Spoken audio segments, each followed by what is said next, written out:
이재명 대표는 지금 탄핵이란 말을 말 그대로 서슴지 않고 있습니다. 서슴다라는 것은 조심스러워하는 거거든요. 왜? 우리나라 현대 정치사는 탄핵이란 말 잘못 꺼내면 엄청난 역풍에 휩싸이니까. 우리 그런 경험 다 있지 않습니까? 노무현 정권 때. 그런데 어떻게 보면 집단적으로 이판사판 그런 집단적 어떤 광기가 지금 몰아치고 있다. 이런 생각도 들어요. 이제 조국이 말이죠. 윤 정권 조기 종식 대통령제에서 정권의 조기 종식을 내각 책임제는 총선 치러서 선거 이기면 그 사람이 정권 잡는 겁니다. 그게 내각 책임제예요. 우리나라가 지금 내각 책임제에서 4월 10일 날 총선거를 치러서 국회의원을 가장 많이 차지한 당 과반 이상이면 단독으로 정부를 구성하면 되고 과반이 안 되면 연정을 구성하는 거죠. 가령 국민의힘이 또 보수 색깔에 있는 무슨 당하고 함께 당을 꾸린다. 이게 연정을 하는 겁니다. 그래서 그 비율에 따라서 장관 자리 3개 줄게, 5개 줄게 해서 같이 해서 의회 의석수를 과반 이상을 만들어서 이제 국정을 운영하는 것. 이게 내각 책임제인데 대통령제는 그게 아니잖아요. 그럼 대통령제에서 정권을 조기 종식시키려면 총선 가지고는 안 되고 대통령을 끌어내리거나 쿠데타를 일으키거나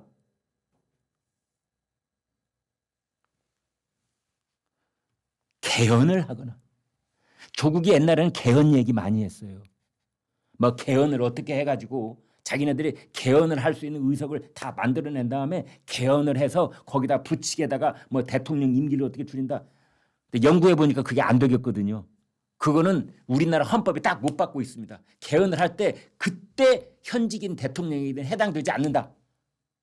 뭐 대통령의 임기를 늘리고 줄이고 뭐 대통령을 중임제로 하고 뭐 단임제로 하고 이런 식의 대통령과 관련된 부분을 헌법을 고쳤을 때 그거는 그 당의 대통령에게는 해당되지 않는다고 딱 돼 있어요.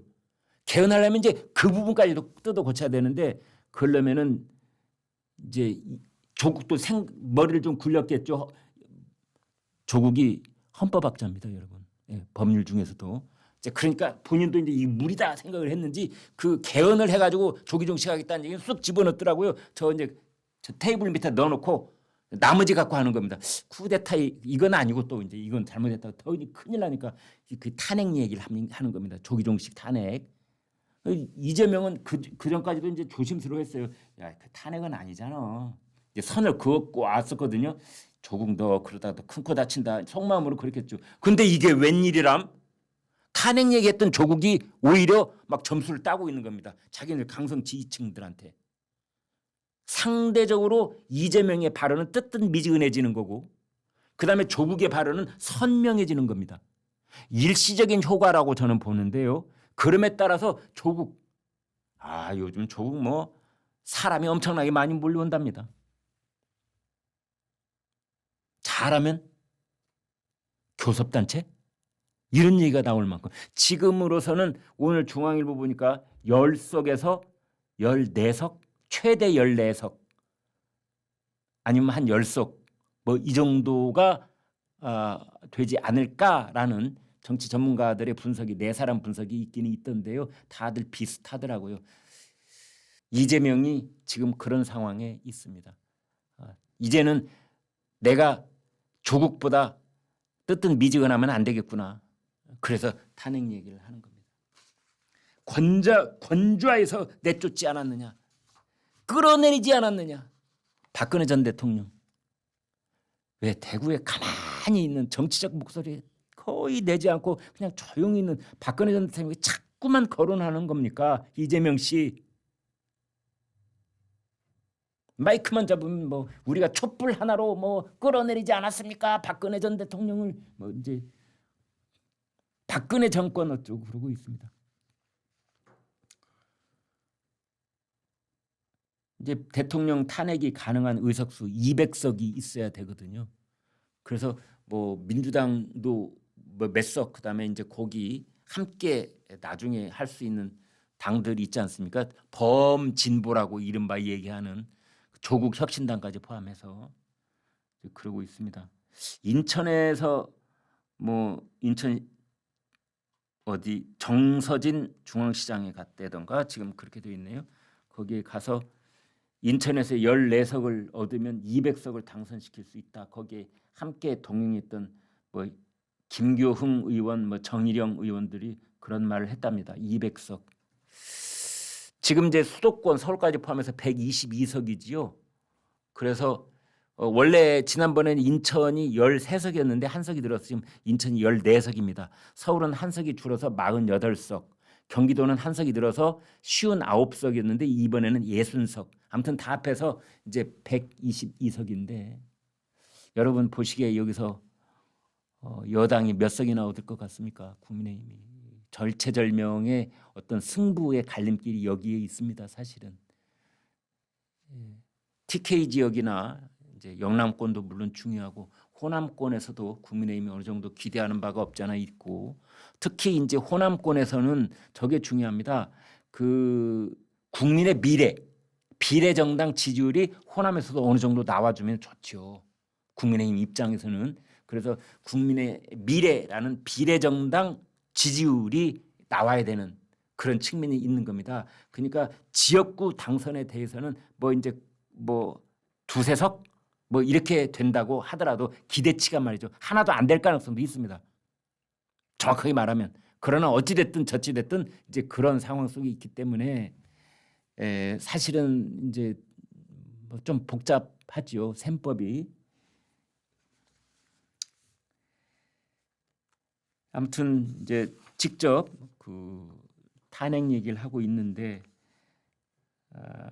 그런 아까도 말씀드렸다시피 이렇게 탄핵 거의 금기어처럼 우리가 선거 때마다 그래도 현직 대통령 국가 원수를 탄핵을 노골적으로 얘기하는 것은 다 금기어로 생각하고 말들을 안 했었는데 박근혜 전 대통령 탄핵 이후로는 이제 그런 말을 서슴없이 합니다.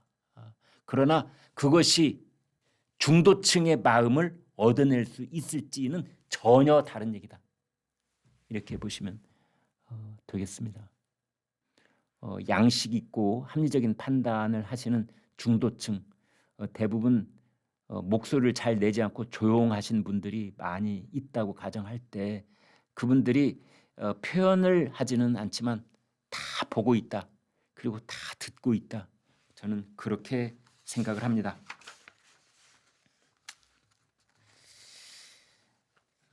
전남 해남완도 진도의 후보인 박지원 전 국가정보원장도 오늘 뭐 탄핵 얘기를 했네요.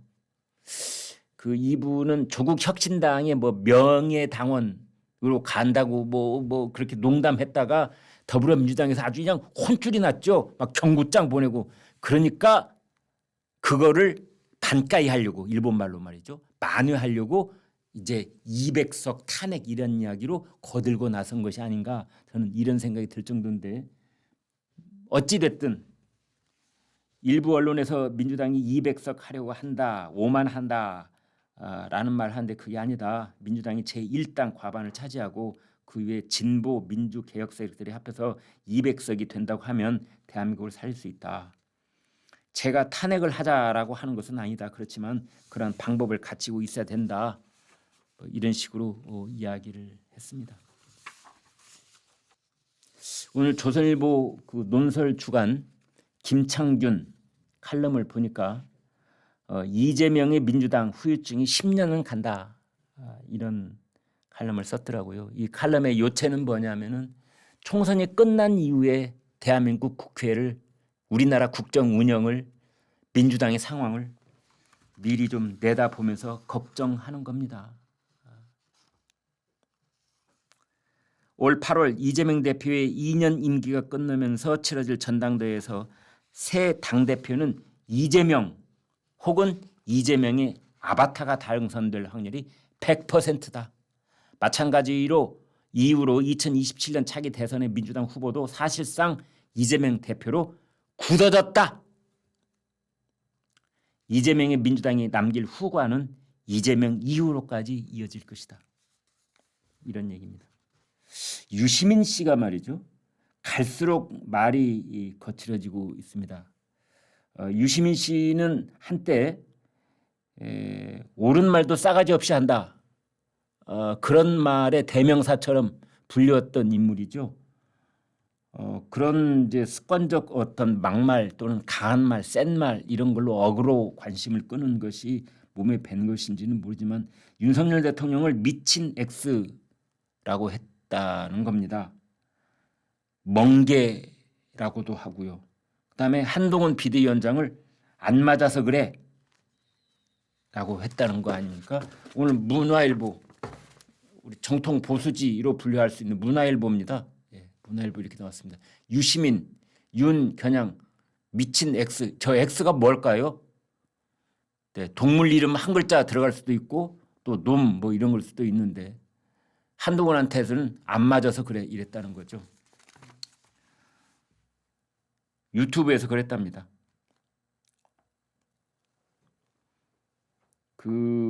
자기 입을 이렇게 이제 그 윤석열 대통령을 비난하면서 입을 이렇게 미친 해다가 아차 뭐 이런 식으로 미친 해다가 미친 놈들인 게 어쩌고 저쩌고 이렇게 얘기를 했다는 거죠.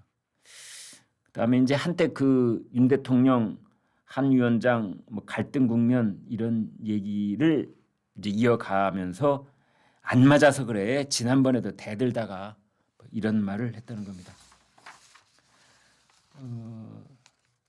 그런데 그 과거 선거를 돌아보면은 센 말, 지나친 말, 막말 이런 거 하면 반드시 후과가 따른다는 게 제 생각입니다.